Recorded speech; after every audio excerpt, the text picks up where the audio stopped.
welcome to this week's Refurb Wednesdays. We're going to be doing a bit of a slight different one this week as we've been catching up on refurbs since lockdown. So I'm super excited to do a special Refurb Wednesdays of how we combated COVID-19 with our actual specific refurbs. So you guys get a better understanding what our thinking was behind the process that we did, how we were responding to obviously what was happening around the world and still keeping calm and certain in this environment.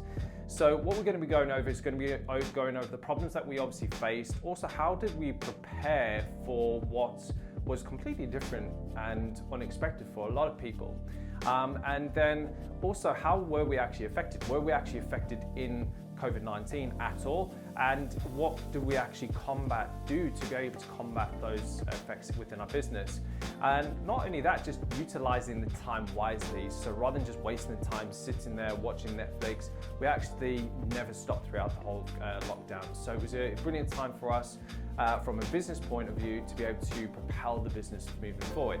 So that being said, let's just jump straight into it for this week's COVID-19 special on Refurb Wednesdays. Okay, so the biggest problem that we've all been facing so far at the moment in the worldwide is a complete shutdown of all businesses where they just came to a complete halt. This was obviously because of the uncertainty of the governments worldwide not understanding how we can deal with this, and the biggest thing was social distancing and people just simply not listening of keeping that distance and having to pretty much bring the country on halt. Yes, businesses closed down temporarily and are now opening back up. We're nearly pretty much there back to normal, to the old normal, but also having new objectives in place. The other thing that we were facing is that people were concerned about potentially markets crashing, house prices crashing, not enough demand for rentals, and all this fear tactics coming on from a lot of people in the market that simply just didn't know what was happening. And the reality is nobody did, because nothing like this had ever happened before that was recorded in history, especially with the property market. So the question for us was like, how could we actually prepare for something like this? And the advantage that we've had as a sourcing company and also investment company, a lot of our clients are based in Singapore and Hong Kong, as well as Australia. We're quite close to China, so we're able to have a look at what's happening in those countries and see what's happening. They locked down a lot sooner than we did because things just spiraled out of control very, very quickly. Singapore responded very, very well to how they dealt with things, lockdown, sending out masks to all the residents in the country, making sure that everyone had masks there and had to wear them coming out of it. Yes, they did have another spike which locked them down again. However, what that gave us is an insight of what was actually happening and potentially what could happen over in the UK. So before the UK started speaking about lockdown, what we did was we got into place is a potential crisis plan. Okay, and what this actually done for us was to be able to look at all the actual potential areas that could be affected. So what were we actually affected by and how did we actually combat it? The first thing we did was understand exactly what the risks were, okay? The biggest thing that we knew that if we went on complete lockdown, viewings would completely stop. A lot of estate agents out there probably don't have crisis plans in place for things like this, and not looking at other countries that have been affected by it and seeing how they can adjust, pivot their business, and then to be able to make the course corrections so they can handle the new normal. And the thing is that a lot of people are stuck in their old ways, and yes, viewings pretty much came to a halt. Okay, so we went and combat that quite differently, where we realized, okay, that is potentially going to happen.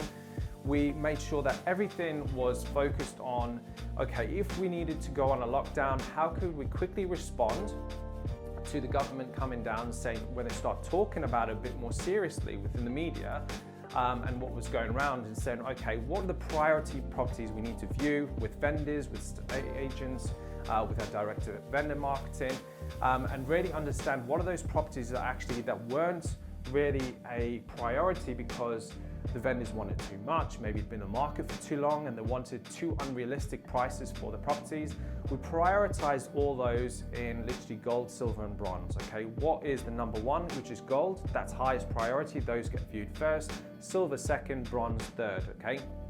What we did was 2 weeks before lockdown actually happened, the government was starting to talk about it, and that gave us an indication this could actually happen, okay? It was becoming more serious talks that we're discussing.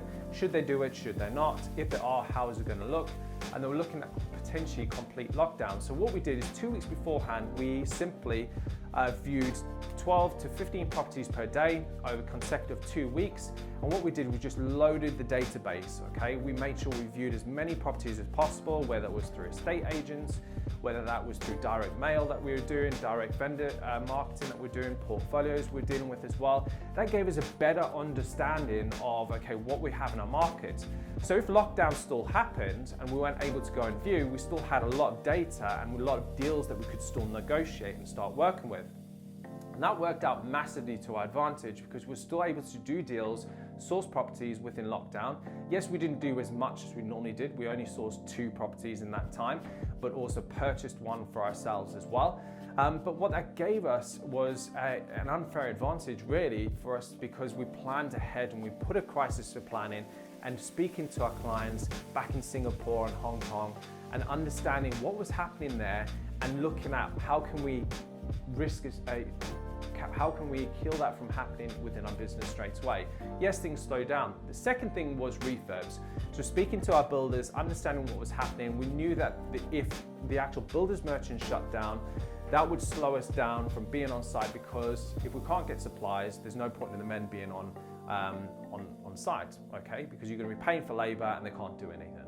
So we knew that was a risk, so we communicate that with our clients to be able to understand what that risk was. Potentially, if it happens, we will let them know, but this is what our plan is in advance if this is going to happen, okay?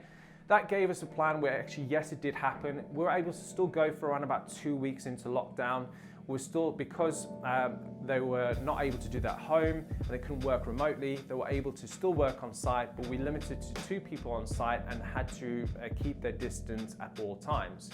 But within about 2 weeks, we kind of ran out of supplies. So what we had to do was pretty much shut the sites down and then put another further plan is what is our plan to get back on site.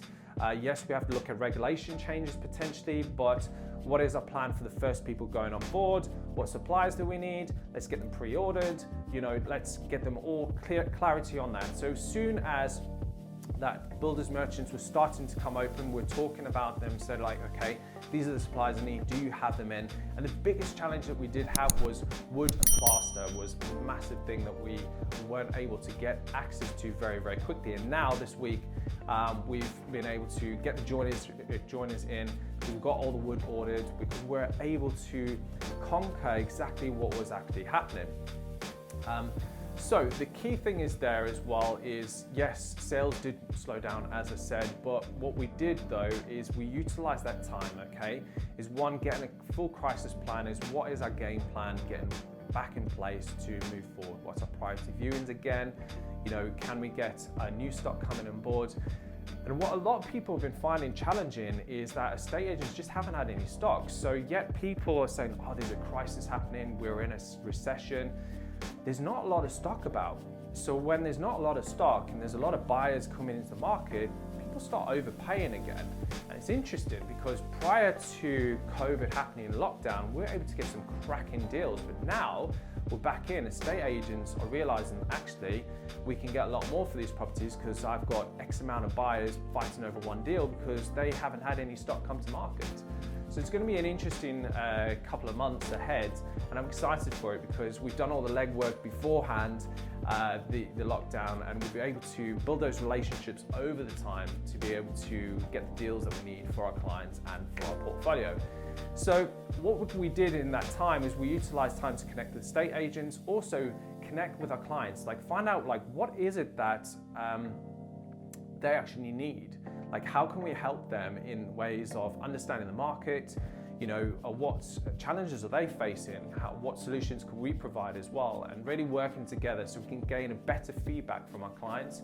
Also gain better feedback from our clients to tighten our processes. So we spent a lot of time doing that, so things can run a lot smoother on future projects, and our clients stay for us for longer because we actually care about what we actually do and how we actually implement everything. That being said, what we have been doing now, coming to right now at the present moment, we're just about to finish our HMO, one of our HMOs that we had about a week and a half to 2 weeks left worth of work just prior to lockdown. But we obviously ran out of supplies that we needed to finish things off. But now it's coming to the end where we're just signing off the documentation for the HMO officers. We've had building regs signed off. We've also had the gas, electric certs coming in, and all the certificates we needed to sign off to get the HMO license. So that's going to be exciting. Next week, I'm going to be going into that. We're going to be doing a full tour of what is a finished product look at. You've looked at some start out projects where they've just been ripped out, some right in the middle of projects as well. So you're going to see a ability to see a finished product, which I'm excited to show you guys about. So that's it from this week. I know it's been a bit of a long one, but I'm looking forward to showing you next week's Refurb Wednesdays on the HMO. It's a 5-bed HMO with en-suites. You've already seen it prior, just coming up to getting finished. So I'm looking forward to showing you that finished result. But if you guys want to reach out to me, feel free to do that at Property with Nic Clark. And you can get me on Instagram, LinkedIn, or Facebook. Please remember to like and subscribe. Also hit that notification bell as well. And that way you can actually get notified of any future videos that do come up. And comment down below, like, what is it that you love about Refurb Wednesdays? Have you learned anything so far? And if you have, then awesome. What is it that you actually learned? My name is Nic Clark from Jenic Property, helping you profit from UK property with minimal time effort. Thanks for watching. I'll see you next week at 6 p.m. on Refurb Wednesdays.